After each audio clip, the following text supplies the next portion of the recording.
All right, so maybe a prisoner of the moment, but coming in here right now, fresh off the Game Awards, that was the best Game Awards showcase of all time.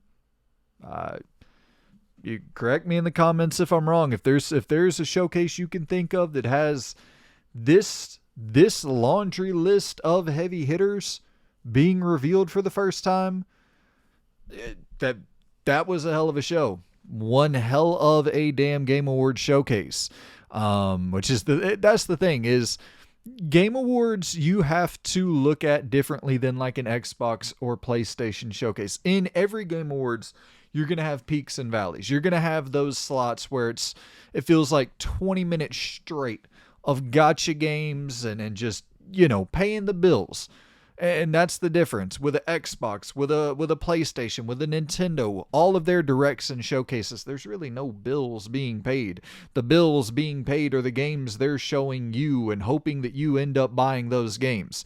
Whereas the Game Awards, they don't have that luxury. They're not a platform holder, so you kind of that's the thing is as great as this show was, I don't even think the top of the top tier Game Awards showcases can beat a top of the top tier PlayStation showcase or Xbox showcase. But regardless, I this was a damn good show. I'm thinking, you know, B plus at the minimum. I'm thinking probably somewhere around an A minus for this showcase. And I guess we might as well go ahead and get into it. I got all the games jotted down that were standout reveals to me. That's really what I want to focus in on here. If we're being honest, that's what we all sit there and watch the Game Awards for. There's other award different. You listen to your different podcasts and your favorite outlets whenever you actually want to hear good Game Award discussions, which we have one of those coming up that is a juggernaut. So stay subscribed. All of that good shit. Hit the bell notification icon to stay updated, yada, yada, yada. So, let's go ahead and jump into the best reveals. The reveals that stood out to me. And this started at the pre-show. We had Ninja Gaiden Rage Bound. So this is coming from the Blasphemous developers. And crazy thing, I had a commenter predict this a few days ago, that a Ninja Gaiden game would be revealed. So I'm like, oh, okay. I keeping my eye on the future predictions from this commenter. Maybe they have some inside knowledge that I need to be aware of. But yeah, this looks sick, man. A 2D old school action game. Just the fact that Ninja Gaiden has a pulse at all. Could we potentially see a third person, 3D, the revival of Ninja Gaiden from Team Ninja at some point in the future? That's kind of the thing with this reveal. You start looking ahead to the future going, Ninja Gaiden has a pulse, eh? All right, let's see what we can get. We had the Thick as Thieves, a gameplay reveal for this. This is the new stealth immersive sim from Warren Spector, lead from the old, Deus Ex, OG Deus Ex days. And a nice little Jane addiction in the trailer. And it's a multiplayer, I believe it's a 4-player immersive sim style experience, which is a little bit unfortunate, but yeah, I kind of, you got some Redfall vibes in there with just the color palette choice, and the art direction gave you a little bit of Redfall energy. I'm assuming this will be better than Redfall, but yeah, we'll see. You always hope for, when I see something like this, I'm like, oh shit, a new single player immersive sim game? Shit, yeah, but it is what it is. Hopefully it finds its audience. I mean, that is a big title to get official gameplay for here, so still worth pointing out. And this is, once again, still all in the pre-show here. We got a Gothic Pac-Man game, a side-scrolling Metroidvania called Shadow Labyrinth. And it's you got Pac-Man trailing behind this character, and then you're doing some platforming and hacking and slashing, and okay, sure. And then I start getting hyped to an unreasonable degree for this next announcement. I see Slow Clap's logo pop up, and that's the developer for Sifu. And so my hype immediately goes through the roof.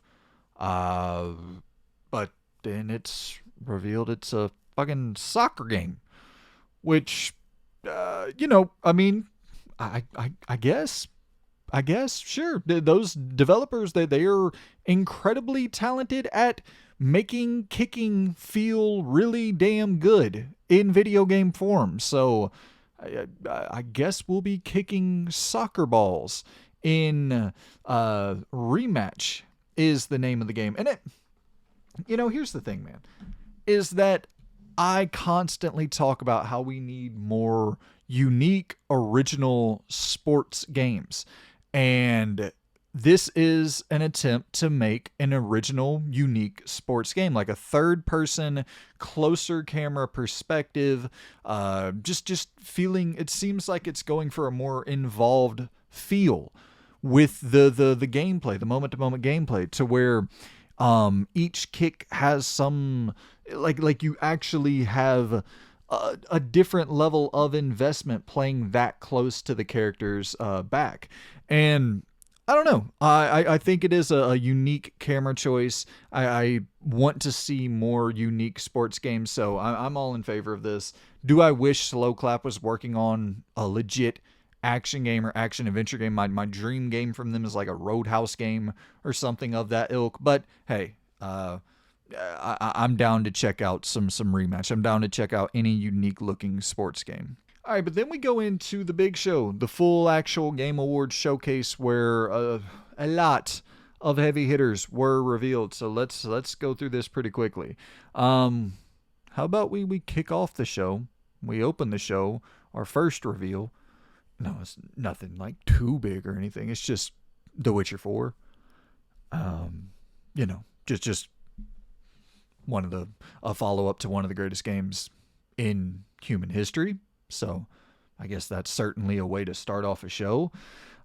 It's revealed here that you're going to be playing as Ciri, adult version of Ciri, and there's not a lot else on offer here in terms of information.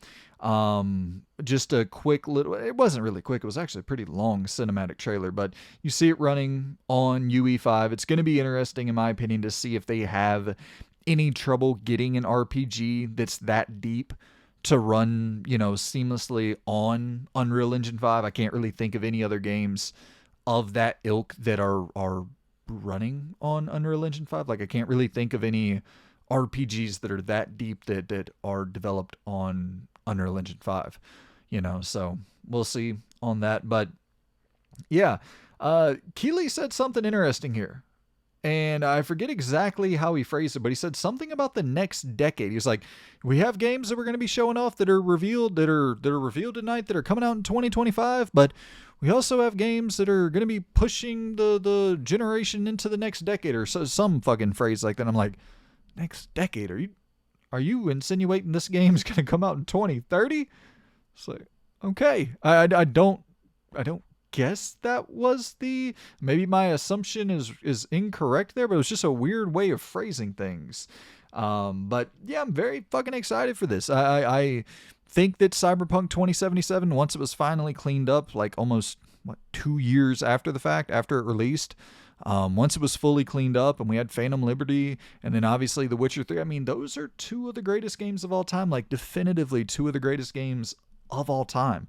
So I have very, very high expectations, but I also have a very high, my degree of skepticism for the launch of The Witcher 4 it's off the fucking charts. Like, no chance I'm buying this game on day one unless I see that thing running flawlessly. None of that weird shit again where it's like, hey, we're not going to allow you to use footage for the review, and that should have raised my eyebrow back then. But getting older and getting more and more skeptical. But regardless, I'm very, very, very excited. If I have to wait a year for it to get cleaned up, I will do that. But I'll be waiting a year before I purchase it as well if it takes that long to get cleaned up. But regardless, I can't wait to see more, because what we saw here was just a cinematic glimpse of the game that I don't even know if that's going to be representative of what the cutscenes in game look like or anything like that. So yeah, The Witcher 4. And then we immediately go from The Witcher 3 to, I mean, once again, not like a big deal, just another game from what I feel we could all collectively agree is probably a top 3 studio in the world at this point. FromSoft. They said, hey, Monster Hunter, we see you, bitch, and we're coming for your neck. Elden Ring Night Rain is coming next year, and interesting tidbit, they're calling it a survival game, which, okay, unique wording, but like I said, man, FromSoft is probably the most prolific developer in the biz at this point. 2022, Elden Ring 23, Armored Core 6, 24, Erdtree 25, another Elden Ring thing, a multiplayer Elden Ring Monster Hunter style experience. I mean, they are going to, I could see this being nominated for Game of the Year. So 22, Elden Ring, 24, Elden Ring, 25, Elden Ring, all nominated for Game. It's just it's a very interesting situation. But yeah, this is when you start seeing these two back to back, you start going, oh, okay, this is all right. This is like this is a legit fucking showcase here. And then we go quiet for a bit. We get Rebirth coming to PC. Gonna sell a couple 100,000 copies, and Square Enix, they're gonna have fucking be totally imploding in those boardroom meetings looking at those numbers.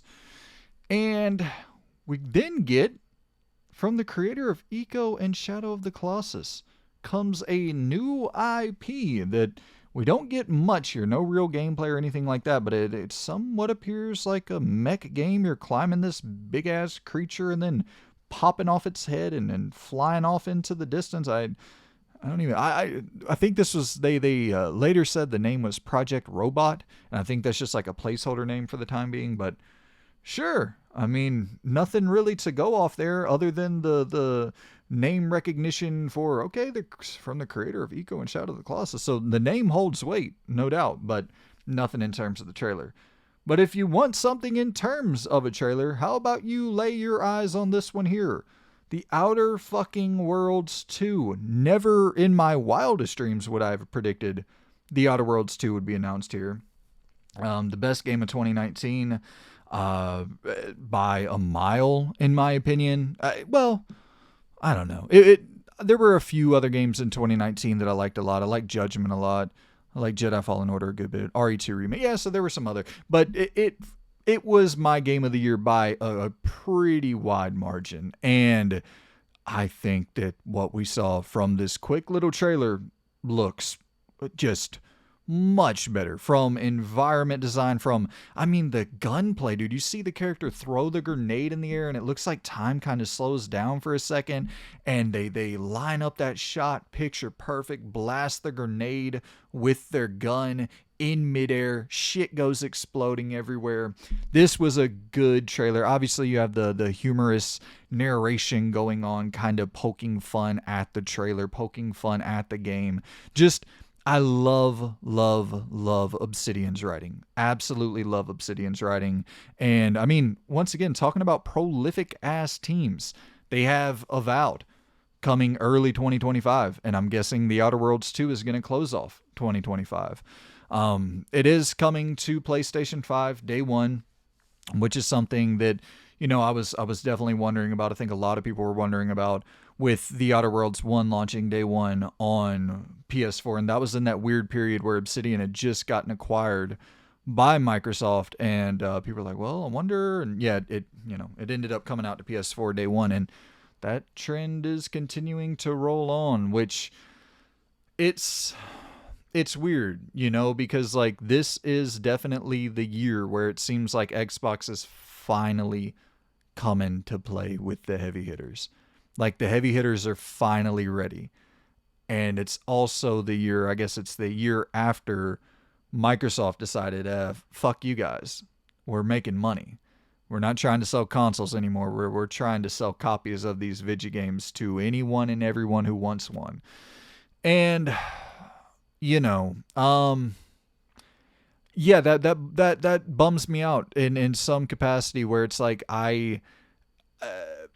this is going to be a quick death of that that brand, the Xbox brand. It's going to be fantastic for the publisher of Xbox or Microsoft Gaming or whatever they call it, but I have a hard time seeing anybody jump in to buy a new Xbox next generation.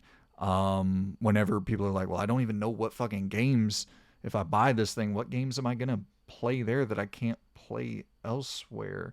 So, yeah, I don't like that. I think we need Xbox to be healthy and to exist to compete with a PlayStation and yeah, but I mean, hey, there's talks of the Steam console, which that didn't get revealed here, but there's talks of the Steam console coming out and people talking about Half-Life 3 being exclusive to the Steam console, which who the fuck knows, but yeah, Obsidian, another elite ass developer right there with your Insomniacs and FromSofts, just carrying this generation. Next up, we had Joseph Ferris come out to show, quote, his next level shit, unquote. It's another co-op, action adventure game, but this is a new fantasy / sci-fi game where these two women are like, they're split into different universes. But the gameplay, dude, the gameplay was so sick here. Just batshit crazy. You got snowboards, you got motorcycles, you got platforming, you got grapple guns, you're battling dragons, you're rolling around with these dragons, and then later the dragons grow up and you're flying these dragons, you're piloting these dragons. Just there's some like Metroid vibes in there. You got fucking pigs that you're playing as towards the back end of the trailer. This is undoubtedly I mean, I'm gonna go ahead and call my shot here. If this releases in 2025, that's a Game of the Year contender. EA just fucking gave Joseph Ferris a blank check. It's like, oh, you won Game of the Year in 2021? Well, how about we give you an extra fucking $30 million, $50 million. Let's see what you can cook up with a real budget. And boy, Hazelight over there, they got to cooking. Borderlands 4 was revealed for the first, gameplay got revealed for the first time. And at first I was like, okay, this looks a little bit darker, a little less cartoony, a little less cell shaded. But then they showed the gameplay, and it definitely looked like Borderlands. I don't think that this is really going to move the needle to get anyone new on board, but maybe they really don't need anyone new on board at all. Who knows? Because the Borderlands movie was absolute catastrophe, flopped very, very hard, but I don't know if that's necessarily reflective of how the next game is going to do. You know what I mean? So the next game, I could see that being another smash hit. All those games are smash hits, regardless of critical reception, which I think they're all received fairly well on a critical level as well. But those games are big, man. Those games are big. So shout out to Borderlands. Clive from FF16, he's going to be in Tekken 8. And speaking of fighting games, Virtua Fighter from RGG just kind of pops up out of nowhere. I don't think that was, once again, I don't think that was on my bingo card. I don't remember what the fuck I predicted, but I don't think I predicted that one. And yeah, so they said they're going to have more information coming soon. December 13th, I believe Sega is having their own broadcast diving more into Virtua Fighter. So yeah, okay, Virtua Fighter's coming back. Project Sentry. This was immediately one of the most interesting games at the show. There was so much Sleeping Dogs and Sifu energy, and even a little Batman Arkham energy. Like a throwback to the era of action adventure games when the priority for the combat was allowing the player to have fun. And then, because it got to a point where I'm like, no, I mean, they're not. There's no way. This isn't Sleeping Dogs. And then it's revealed that the developer is RGG again, popping back up after revealing that they are working on Virtua Fighter, popping back up to reveal another game that they are working on. And yeah, it's called Project Century, a totally brand new IP from once again, what I'm talking about, games that action adventure games that just want the player to have fun in combat. Who better to do that than RGG? And the tone is so not that universe, so not Yakuza, so not. Judgment's a little bit more serious, but still even more like this was more drab and more bleak looking and a little bit. It just didn't have that outlandish vibe at all in this trailer. So fuck yes, sign me up. Project Century from old RGG. And just, I mean, the combat looked way better than anything from Yakuza, which was shocking to me. To see that this is RGG just going to work in a completely different direction. Shout out. And then you like old games coming back, old games becoming new again? Well, how about a fucking new Turok game called Turok Origins? And once again, talking about prolific ass studios. Saber Interactive, the makers of Space Marine 2.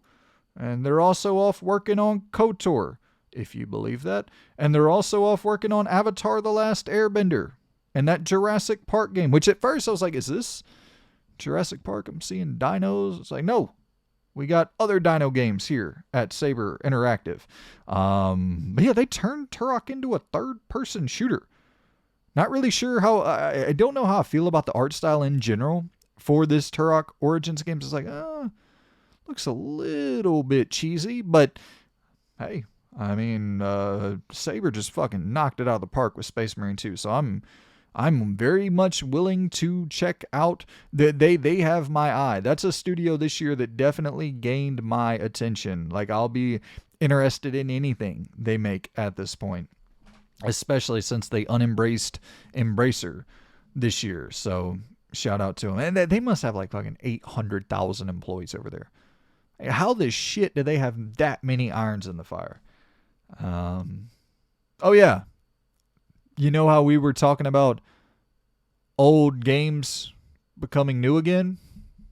How about fucking Onimusha returning as well? Onimusha is coming back with a game titled, what the fuck did they title this game? Way of the Sword. And this isn't just coming back. This thing is coming back with some heat. This looks really, really good. And it's releasing in 2026. So I think this is like the perfect trailer for a video game showcase. And it's such a meta fucking... It is so insider baseball reasoning why I think this is a great video game trailer that most people are probably like, what the hell are you talking about? But hear me out. When we got Kunitsugami Path of the Goddess revealed at whatever showcase that was a couple years ago, or maybe a year ago, I think everyone was collectively like, yo, are they going back to Onimusha? This trailer boots up the exact same way, where it's the orbs flying and all this shit, and you're like, is this Onimusha? But you have that little bit of doubt in the back of your head that was planted there from the last showcase where it didn't end up becoming Onimusha. So you're reserving your hype a little bit, and then boom, it ends up becoming Onimusha, and you're like, through the roof. You know, so this was a damn... This was one hell of a... It's weird, like I'm saying, this is one hell of a showcase. It's not a showcase, it's an award show, but this is one hell of a showcase. Dying Light the Beast is releasing summer 2025, and we got another look at old Kyle Crane. Kyle Crane out there doing the old Kyle Crane thing where we see him being operated on and attempting to break out of this facility, and then it just jumps into this badass parkour that you know and love and badass action that you know and love. The gameplay here looks really good. I think this is one of those games that's going to get not overlooked, it's Dying Light, but like, I think this is one of those games that 2025 is so packed. I could see this getting somewhat slept on, but this looks fun. I think all those games are fucking excellent. I love Dying Light 2. And Dying Light 1 I enjoy even more. But like this looks fun, dude. You're running over zombies in a Jeep, kind of plodding through the little bayou area, and just some really good atmosphere was showcased in this trailer. I'll play any of these games. Just keep throwing them at me. I'll keep playing them. And then, if all of this wasn't enough for you, a fucking Game of Thrones game gets revealed. So here's the thing. I watched this trailer. I watched it, during the award show, but I actually pulled up the trailer again on my phone while the award show was going on, while we were sitting through some fucking gotcha weird shit. And I watched it again and I was like, this looks bad. But then at times it looks really good. I'm very skeptical of this. And when I was watching the trailer, I was looking at the comment section because it was like posted as a standalone trailer. And I was like looking at the comment section and people were saying, yeah, it looks good for a mobile game. I'm like, oh, fuck, it's a mobile game? So I'm like, I went to the studio's website and I'm like, oh, frequently asked questions. Can I find that? No, I can't find that. I'm looking for any sort of information. Is this a mobile game? And I by now, maybe more information has gotten out there, but at the time, I couldn't figure out if this was a mobile game or not. But people are talking about it's a mobile game. People are talking about the developer is a mobile game maker, but it looks too good to be a mobile game. But then I think, well, Resident Evil 4, yeah, I mean, that is kind of a mobile game. If you want to really look at it in the most, if you want to stretch that term to the farthest extent, Resident Evil 4 is a mobile game. Weird. We're living in a weird world. But I don't trust WB to not fuck this up. But if it is an actual console game, like, because they're calling it an open world action RPG, which they have plenty of those on mobile as well, I guess. But like, I was looking for all the telltale signs, like a top-down perspective. Immediately, I'm like, oh, okay. Then you start going, it starts making sense. But like, I don't know, I think this is going to be a third-person open world action game. That's okay. I mean, I'll play that if it comes out on console as well as mobile. I'd be so down for that. And this next one, this was in the ad period. Screamer. This is an anime racing game with somewhat seemingly like maybe a legit story going on here. Didn't get any gameplay at all, but just the tone, it was like, okay, caught my attention. And I did check on this one because I was getting skeptical at this point. I'm like, oh, well, let me make sure this shit isn't a mobile thing. But this is actually, it's coming to real platforms. It's coming to your Steams and your PlayStations and Xboxes and all that. Back to Sega, because Lord knows Sega doesn't want you to forget about them for 1 second during this award show. They had a huge presence. And speaking of racing games, Sonic Crossroads was revealed. No gameplay for it, unfortunately, but I'm always down for an arcadey racing game experience, even if it's in the Sonic universe. Mafia, the old country.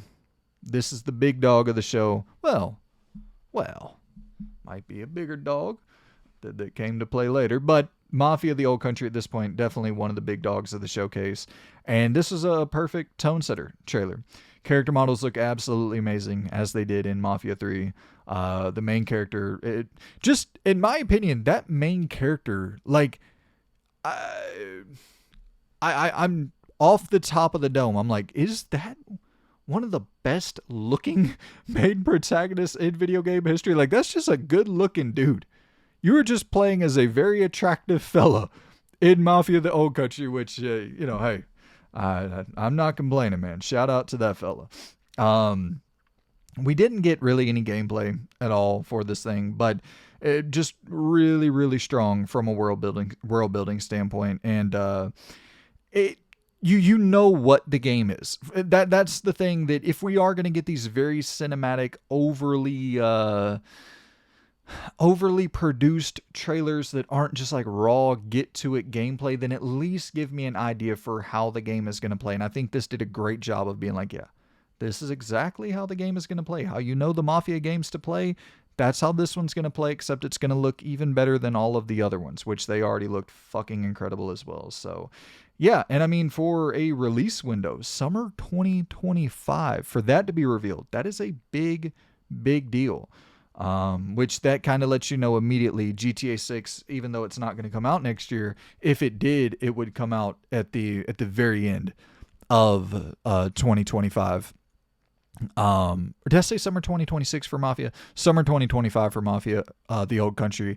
And I assume GTA 6 will be early to mid 2026. But if it is 2025, this lets you know that it's the end of 2025. Take-Two is not going to put Mafia the Old Country anywhere near Grand Theft Auto, and it's a great, great thing. I'm very happy to see that the Old Country was, that the Old Country is going to release first. That was my big worry, because I think if Grand Theft Auto 6 is out before Mafia the Old Country, that game is dead on arrival.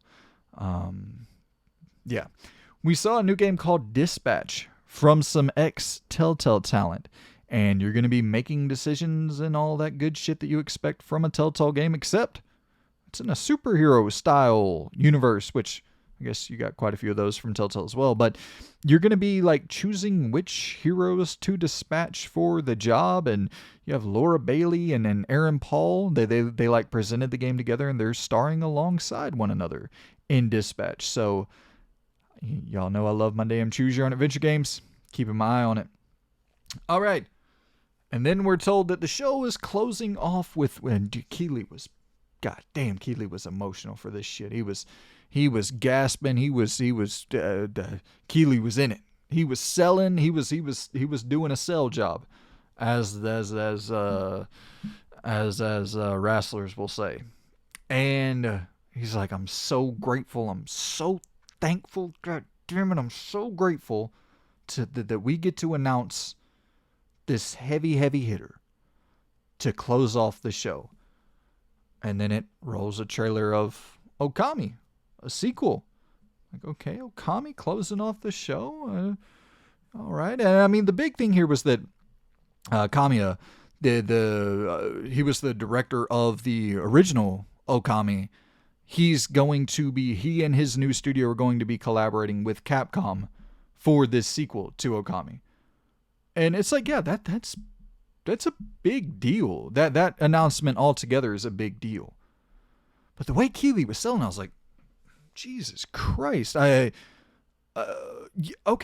All right. Shout out to Okami. But then they roll into a Crimson Desert trailer, which, like, I think Crimson Desert is going to be way bigger than an Okami sequel. And it kind of seemed like this Crimson Desert trailer was just a throwaway in Keeley's eyes. And I was like, this is very, very weird. But we got a release window for Crimson Desert saying late 2025, which I think that probably means 2026 as well. But I mean, this game just looks ridiculous. This is going, keep your eye, this is another Black Myth Wukong situation. This game is going to be massive when it releases. Yeah. So we got that trailer, and I was like, that is so weird. For you to present it as this one last thing with Okami and then roll into Crimson Desert. And I was like, okay, all right. And then the show kind of goes along, and they present it under the illusion that they're wrapping up, but oh no, Okami was a bait and switch, because we have one last thing. And we talked about big dogs earlier. The biggest dog goes last. And it's an old dog. But that old dog has a new trick up its sleeve, my friend. A new IP from Naughty Dog. A fucking sci-fi bounty hunter style action adventure game. Dude. Yes, yes, yes. Sign me the fuck up for this. To get to play in a world with that level of detail, for obviously the links they'll go to tell a great story, the production per square inch on all of their games that is at 11 in every single fucking thing that they put out.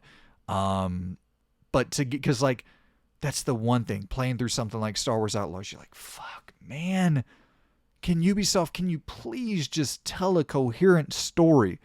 And can you please get on par with the other AAA publishers out there to make your character models look somewhat decent? And they just don't, and it's such a disconnect for this big AAA narrative driven experience to look, from an environment standpoint, it's top tier, but character models and just their lack of ability to tell a decent story.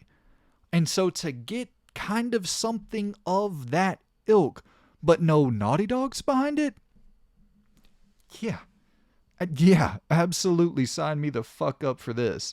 You got your little fucking Porsche spaceship that you're flying around with. You see the shot of the Adidas towards the end of the trailer, and then you're thinking, okay, it's cool. It's just going to be a nice little cinematic reveal trailer. That's totally what you expect for a reveal trailer. But then it cuts to just a quick little glimpse. I don't know if that's in-engine non-gameplay or if that's in-engine gameplay, but the character runs up the side of that little boulder and just delivers a melee right hand. I think they actually had a sword in their hand, but delivers a melee attack to this droid-like enemy. And I'm going, all right then. All right, so would I rather have a gun and kind of, use a blaster and shit like that? I hope there's some options for stuff like that. But if it's just a straight up melee game, and that's the thing, I remember Ben Hansen from MinMax talking about people are going to be shocked when they hear what Naughty Dog's next game is inspired by, like what they took inspiration from when making that next game. And I'm praying to God it's not going to be a damn dodge rolling simulator. I'm praying to God that we're actually going to have some Naughty Dog DNA from their previous games in here, which I assume we will. But yeah, regardless, very, very excited to see more on that. Also very excited about the potential of a PlayStation showcase in 2025. And let me give you my reasoning. Ghost of Yotai revealed at a State of Play with a kind of nothing burger trailer. No real gameplay. Naughty Dog new IP, and I should, what was the name of that shit? Intergalactic Heretic something fucking shit. Intergalactic Heretic Prophet was the name of this new IP, and it's also the Trent Reznor is scoring this thing. So, Jesus Christ. Absolutely. And then Atticus Ross as well. But, so, theory, PlayStation Showcase. I'm always theorizing about a damn PlayStation Showcase. Y'all are gonna, how many times do I have to embarrass myself before I lose any credibility about a PlayStation Showcase? But, which obviously I'm never claiming to be a fucking insider. I have no idea if we're ever going to get another PlayStation Showcase again. I've actually been worrying about that. But here, I'm putting my worry aside for this one reason. Nothing ass Yotai trailer with no real gameplay. Nothing ass Intergalactic Heretic Prophet, whatever the fuck. Kind of rough name, but nothing burger in terms of gameplay there as well. Just a tone setter for both of them. Great trailers, both of them. Phenomenal trailers. But tone setters. 2025? Do we see Ghost of Yotai? I mean, we obviously see Ghost of Yotai gameplay because it's supposed to come out in 2025, which it won't. But if we do see Ghost of Yotai come out in 2025, even if it's early 2026, I think we get gameplay for Yotai this year. If this Intergalactic Heretic Prophet game, because I said it's been in development since 2020, maybe that thing releases 2026, get some gameplay for it, first reveal, then really ramp up marketing in 2025. And you're sitting there with your Blue Points, and you're sitting there with a lot of other teams,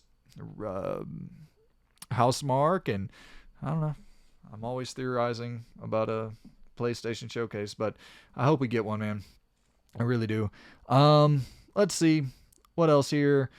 Big winners, just real quick. I'll talk quickly about the Game of the Year winner. I don't want to get into a deep dive about all the winners. We'll maybe do that at a different episode. It's already been a long ass video, but a little bit shocked by Astro winning Game of the Year. I think it's as deserving as anything up there, and I think overall the reason that it's a great game, but the reason I feel that makes the most sense for Astro winning that is the fact that it's such a low barrier to entry.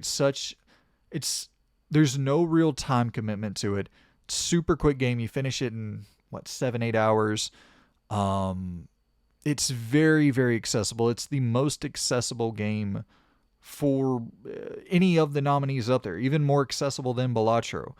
Balatro's kind of fucking challenging.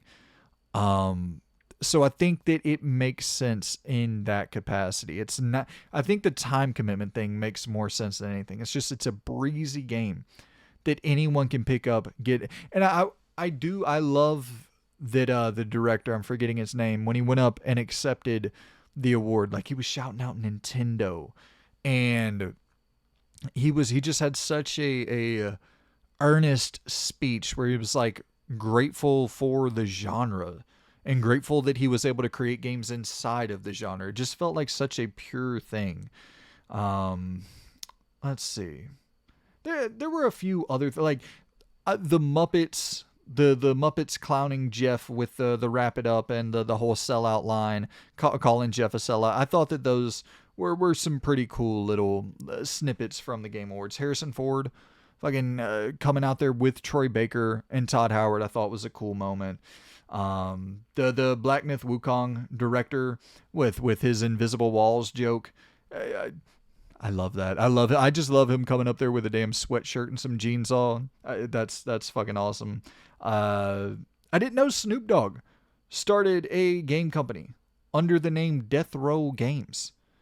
And for one, obviously you start thinking about, it's like, oh shit, the last rap label that was in the game space was Def Jam, and we got some of the greatest fighting games of all time, wrestling games, whatever you want to call them, with Def Jam, Vendetta, and Fight for New York. And we won't talk about Icon, but I didn't even really hate Icon, if I'm being honest. But it's like, shit, if we're not going to get a Def Jam fighting game, can we get a Death Row fighting game? Which you start thinking about, so well, there's a Death Row game on the original Xbox, and but I mean, Death Row on the original Xbox obviously stole the name from Death Row Records, or well, I guess Death Row Records stole the name from Death Row, the actual fucking, it's a prison. You're sent to death row in prison. So I guess Death Row. I guess anybody can kind of use that fucking name, but Death Row fighting game, I would be so down for that. I jotted a few other things down here. Let's see. Actually, I think that is pretty much everything that I jotted down that was notable about the old Game Awards. I thought that, like I said, there's peaks and valleys. There's times where the ads are unbearable, and then there's times where you're getting some of the best game announcements you've ever seen in your fucking life. Thought the pacing was good. I thought that nobody was rushed off stage to any crazy degree this year. It felt respectable. It felt like, I don't think a lot of people look at Keeley as like this super ill-intended fella who's out to cause some great harm to the games industry. It's like, I don't know. I think the dude's just trying to put on a good show for people who enjoy games, to get a bunch of information about new games coming out, and to couch it with this award show thing that we all know nobody really gives a shit about. But in couching it as such, you are having developers get some shine time with 100 million eyeballs tuning in to potentially see a Witcher 4 or a fucking new Naughty Dog IP or whatever the case. And it's like, oh, damn, well, these kind of more flyby viewers are now learning about Animal Well, are now learning about whatever game. And like that greatly. I mean, there's been studies out there where it's like, yeah, after a game gets nominated for Game of the Year, the sales tend to increase, and makes all the fucking sense in the world. So, yeah, I think that fun shows, just fun shows overall. Always love tuning in, checking them out. Sure, there's some dog shit shows some years, but this was not one. Damn good Game Awards special. Dives for your Game Awards. Make sure if that's something you're interested in. If you like shit like that, then stick around, subscribe. We got a behemoth of a Game Awards episode where we're going through and we're talking a lot of shop about the games of 2024, giving out some good awards and a much deeper dive into the actual video games that came out in 2024. Make sure to stay tuned for that and a bunch of other. Obviously, my Game of the Year ranking will be up before the end of the year, so stay locked in for that as well. And yeah, man, a lot of good shit coming your way on the channel. Indiana Jones deep dive review with me and the homie Loon, and Loon's going to be doing his backlog Game of the Year and his actual 2024 Game of the Year. So a lot of good shit on the way. Make sure to lock in and subscribe for all of that coverage. And yeah, I hope y'all are doing well. I hope y'all are having a happy holiday season, and I shall see you good people very, very soon. Goodbye.